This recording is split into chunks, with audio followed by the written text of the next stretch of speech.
Les amis, bonjour. Quel plaisir de vous retrouver dans le bubble chill. Tu es toujours inquiet parce que tu es en train d'essayer d'apprendre le français, mais tu trouves que ça n'avance pas assez vite. Alors tu aimerais avoir quelques astuces. Il s'avère qu'il y a un article pour ça et on va le lire tout de suite.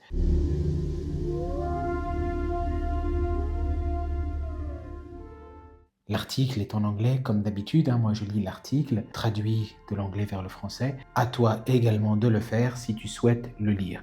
Par contre, fais attention, la traduction n'est pas toujours optimale. La plupart des gens qui veulent apprendre le français commencent tous au même endroit.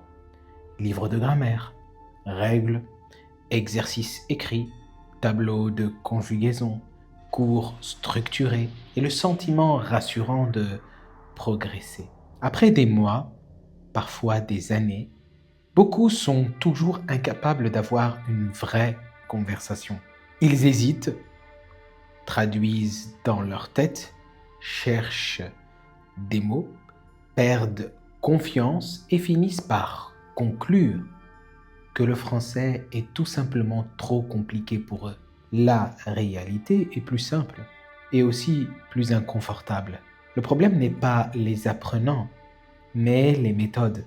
Le français n'est pas une matière scolaire, c'est une langue vivante. Apprendre le français rapidement nécessite donc de quitter le cadre académique et d'entrer dans une logique d'immersion, de conversation et d'expérience vécue. Il y a 10 conseils, 10 façons non conventionnelles, dans ce cas précis parfois même surprenantes, mais vraiment efficaces pour apprendre le français plus rapidement, précisément parce qu'elles s'éloignent de l'enseignement traditionnel. Moi, je vais en citer 5 et je vais vous laisser l'opportunité de lire les 5 autres conseils directement dans l'article. C'est pour ne pas avoir des vidéos beaucoup trop longues. Premièrement, plongez dans le vrai français, pas le français simplifié. Il est souvent conseillé aux débutants de commencer avec un français lent, simplifié et artificiel. Ce type de contenu est rassurant, mais il retarde la véritable adaptation. Le cerveau n'apprend pas le langage par le confort, il apprend par l'exposition. Écoutez régulièrement du vrai français, débats, longues interviews, documentaires, discussions spontanées. Au fil du temps, le cerveau commence à reconnaître les sons, les structures et les modèles d'intonation. La compréhension vient plus tard, la familiarité passe avant tout.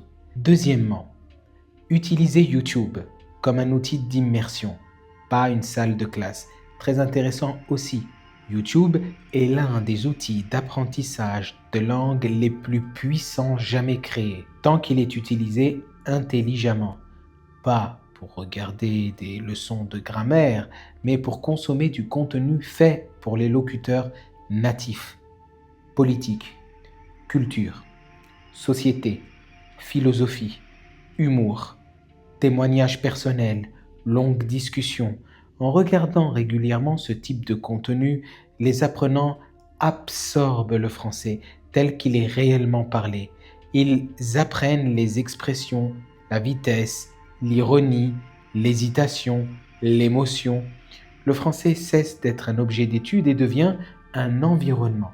J'ai vu beaucoup de personnes affirmer qu'ils ont appris une langue grâce à YouTube uniquement. En réalité, plus vous consommez des vidéos, les miennes comme d'autres vidéos par exemple, sur des sujets précis que vous voulez, vous apprenez vraiment plus vite. Plus vous allez regarder des vidéos et plus vous allez apprendre. Tout est une histoire après de temps. Il y en a qui n'ont pas le temps. Troisièmement, mettez-vous dans des situations où le français est nécessaire, pas facultatif. Rien n'accélère l'apprentissage comme la nécessité. Tant que le français reste facultatif, le cerveau peut l'éviter.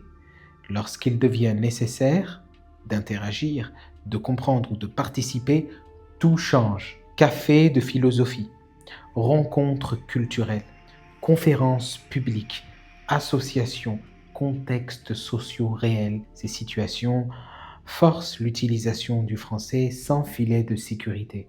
La perfection disparaît, l'efficacité prend le dessus et c'est précisément dans ces moments-là que la langue devient fluide. Quand vous voulez apprendre le français et que vous êtes en France, c'est la meilleure chose qui puisse vous arriver. Je propose des cours pour ceux qui le souhaitent, en dehors de Preply, parce que je travaille essentiellement avec mes élèves Preply, mais aussi sur Calendly. Le lien est dans le descriptif sous cette vidéo.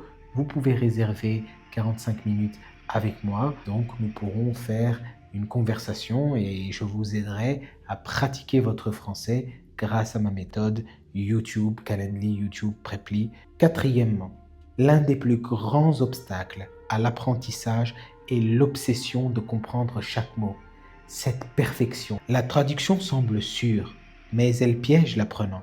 Elle empêche le français d'exister en tant que langue autonome dans le cerveau. Les apprenants qui progressent le plus rapidement acceptent l'imprécision. Ils comprennent l'intention, le sens général, l'émotion, sans exiger la perfection. Cette tolérance à l'inconfort est une compétence cruciale. La fluidité naît de l'acceptation de l'ambiguïté et non de son élimination. Et la compréhension orale ainsi que l'expression orale avec la pratique. Bien sûr qu'il y a des méthodologies particulières, mais il faut arrêter de vouloir être parfait.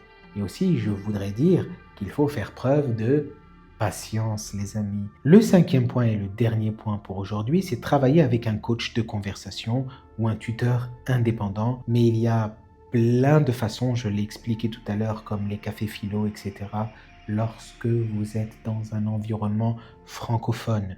C'est souvent le tournant décisif. La conversation n'est pas un bonus, c'est le cœur de l'apprentissage. Les coachs de conversation indépendants, exemple de programme académique, se concentrent sur le vrai discours, la confiance, le rythme et la spontanéité, comme je venais de le dire. Ils s'adaptent à la personne, pas à un manuel. Ils corrigent lorsqu'ils sont utiles, mais surtout, ils font parler l'apprenant. L'enseignement traditionnel explique beaucoup de choses, certes, je suis d'accord avec ça, mais fait que les gens parlent très peu. Le coaching conversationnel fait le contraire.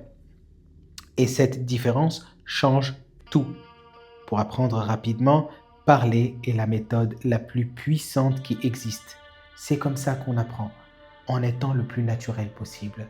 Je ne dis pas qu'il ne faut pas passer par l'apprentissage académique qui est totalement nécessaire pour les bases. Par contre, une fois qu'on arrive à s'exprimer en français et que notre objectif est uniquement la compréhension et l'expression orale, laissez-vous aller, lâchez prise, faites du développement personnel en même temps que le français, travaillez sur la confiance en soi et la spontanéité.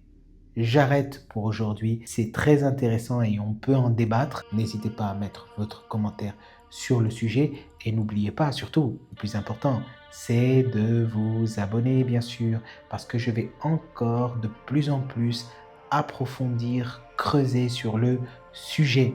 Donc pour cela, vous cliquez sur s'abonner, sur la petite cloche, vous recevrez toutes les nouvelles notifications de toutes les nouvelles vidéos. Surtout, n'hésitez pas également à m'encourager à faire encore plus de vidéos, à creuser encore beaucoup plus en profondeur en me faisant un don sur Tipeee. Je travaille très dur pour vous. Alors, 1 euro, entre 1 euro et 5 euros de manière récurrente, ça m'aide énormément pour améliorer tout ça et puis développer. Parce que j'ai plein d'idées pour cette chaîne. J'aimerais vous aider et faire des interviews avec d'autres professeurs.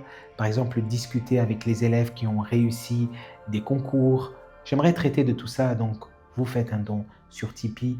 T-I-P-E-E-E. C'est une plateforme sécurisée pour m'aider. Et puis moi, je vous dis à bientôt. Restez motivés, restez patients. À plus.